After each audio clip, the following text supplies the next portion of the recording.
प्रिया के बारे में हम बात कर रहे थे पिछली स्टोरी में कि उसके पापा रिश्ते के लिए मानेंगे या नहीं। तो अब आगे तभी प्रिया रोती हुई अपने कमरे में चली गई और प्रिया के पिताजी ने गुस्से में अपने नौकर से कहा कि इन लोगों को यहाँ से बाहर निकाल दो। ये सुनते ही आदित्य और उसके माता पिता बड़े ही निराश होकर प्रिया के घर से चले गए और जल्द ही प्रिया के पिताजी ने प्रिया की एक बड़े घर में शादी तय कर दी और उन्होंने उसकी जबरदस्ती ही 1 महीने के अंदर सगाई भी करवा दी।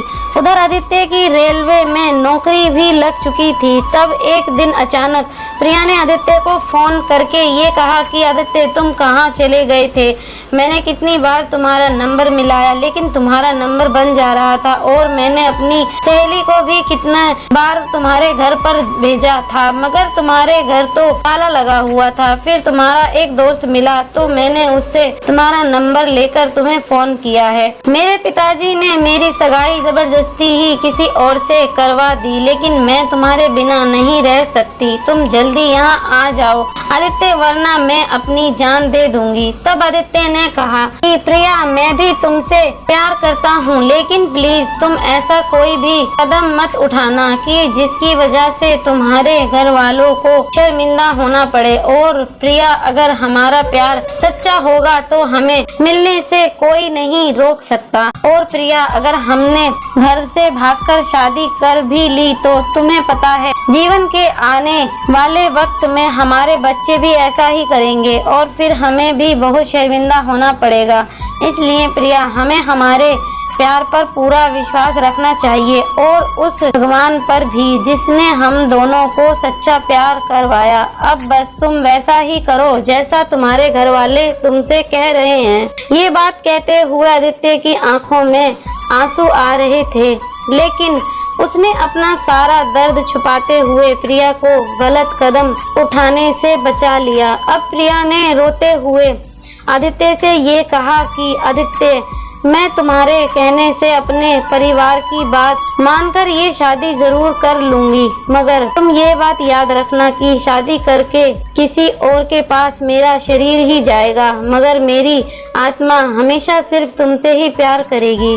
तभी अचानक जैसे ही प्रिया दुल्हन के जोड़े में सीढ़ियों से नीचे उतर रही थी वैसे ही उसे बड़ी ही तेजी से चक्कर आ गए और वो चक्कर खाकर सीढ़ियों से नीचे की तरफ गिरती हुई चली गई और नीचे गिरकर वो बेहोश हो गई। और प्रिया के सिर और पैर में बहुत ज्यादा चोट लग गई थी और शायद उसके पैर की हड्डी भी टूट गई थी। तभी प्रिया के पिताजी ने फटाफट एक एम्बुलेंस बुलवाई और जल्दी से वो उसे हॉस्पिटल लेकर गए। और तभी आदित्य के एक दोस्त ने आदित्य को भी फोन करके हॉस्पिटल ही बुला लिया। आदित्य को हॉस्पिटल में देखकर प्रिया के पिताजी उस पर बहुत गुस्सा होते हैं मगर वहाँ उनके सभी रिश्तेदार होने के कारण वो उसे कुछ भी नहीं कह पाते। तभी डॉक्टर प्रिया का इलाज करके बाहर आते हैं तो प्रिया के पिताजी ने डॉक्टर से पूछा कि डॉक्टर क्या अब मेरी बेटी ठीक है? तब डॉक्टर कहता है कि उनके पैर की हड्डी कुछ ज्यादा ही टूट गई इसलिए हमने उनका छोटा सा ऑपरेशन कर दिया है और हाँ अब शायद उसका पैर हल्का सा टेढ़ा भी रहेगा। ये कहकर डॉक्टर वहाँ से चला जाता है। प्रिया के पैर के बारे में सुनकर प्रिया के होने वाले ससुर ने उसी वक्त प्रिया से अपने बेटे की शादी के लिए बिल्कुल ही मना कर दिया। तभी प्रिया के पिताजी उसके आगे हाथ जोड़कर कहते हैं कि समधी जी आप इस शादी के लिए कैसे मना कर सकते हैं? हमारी सारी तैयारियां हो चुकी हैं और आप ऐन वक्त पर इस शादी के लिए मना कर रहे हो। कृपया समधी जी हमारी इज्जत को समझिए और इस शादी के लिए मना मत करिए। आप चाहें तो मुझसे 10 से 15 लाख रुपए और ले लीजिए मगर मेरी बेटी को अपना लीजिए और मैं कुछ भी करके अपनी प्रिया का पैर बिल्कुल ठीक करवा दूंगा।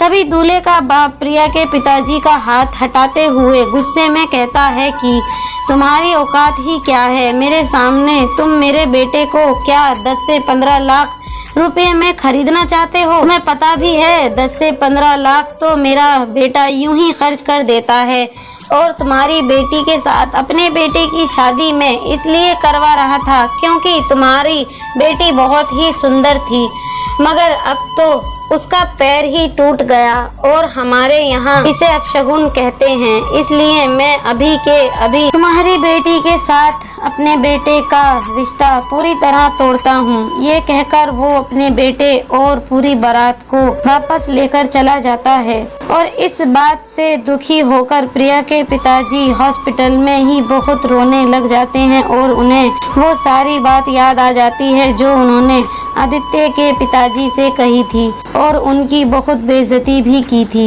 उसी तरह आज उनकी भी बेइज्जती ही हो गई और पैसा भी धरा का धरा ही रह गया। ये बात सोचकर प्रिया के पिताजी बहुत दुखी हो रहे थे कि तभी अंदर से एक नर्स प्रिया को व्हील चेयर पर बाहर लेकर आई और प्रिया भी बहुत ही रोने लगी। तभी प्रिया के पिताजी ने रोते हुए प्रिया से कहा कि बेटी, अभी अभी तेरे होने वाले ससुर ने ये रिश्ता तोड़ दिया। वो दूल्हे और बारात को भी वापस ले गए। तभी प्रिया अपने पिताजी का हौसला बढ़ाते हुए कहती है कि पिताजी, जो होता है अच्छे के लिए ही होता है और आपकी बेटी का दूल्हा और बारात आपके बिल्कुल सामने ही खड़े हैं। तभी प्रिया के पिताजी देखते हैं कि आदित्य और उसके पिताजी और आदित्य के सभी दोस्त उनके सामने खड़े हैं हाथ जोड़े हुए। अब फैसला आपके हाथों में है कि आपको अपनी धन दौलत के बराबरी वाला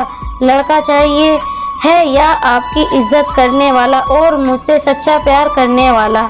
ये सुनते ही प्रिया के पिताजी आदित्य के पिताजी के पास जाकर हाथ जोड़कर माफ़ी मांगते हैं और कहते हैं कि उस दिन मैंने आपकी इतनी ज़्यादा बेइज्जती की थी, उसके लिए मैं आपसे माफ़ी मांगता हूँ। कृपया मुझे माफ़ कर दीजिए। उस वक्त मैं अपनी धन दौलत में अंधा हो चुका था। तभी आदित्य के पिताजी ये कहते हैं कि आप ये माफ़ी छोड़िए और आदित्य और प्रिया की शादी की तैयारियां कीजिए। तब सभी लोग शादी में पहुंच जाते हैं। प्रिया के पिताजी भी बहुत ही खुश हो जाते हैं, लेकिन प्रिया के तो पैर में चोट लगी हुई थी, तो शादी में फेरे कैसे हो पाते। तभी आदित्य ने प्रिया को अपनी गोद में उठा लिया और गोद में उठाकर आदित्य ने सारी रस्में पूरी कर दी और आदित्य ने प्रिया से कहा कि मैंने कहा था ना प्रिया, अगर हमारा प्यार सच्चा होगा तो वो जरूर मिलेगा।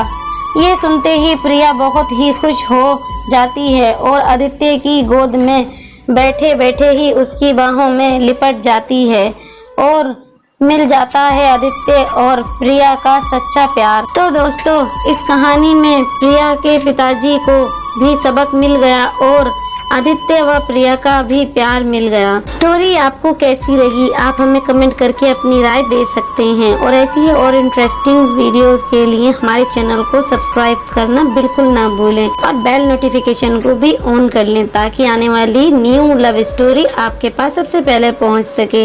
लाइक सब्सक्राइब जरूर करें ऐसी ही और इंटरेस्टिंग लव स्टोरीज के लिए। Thanks for watching.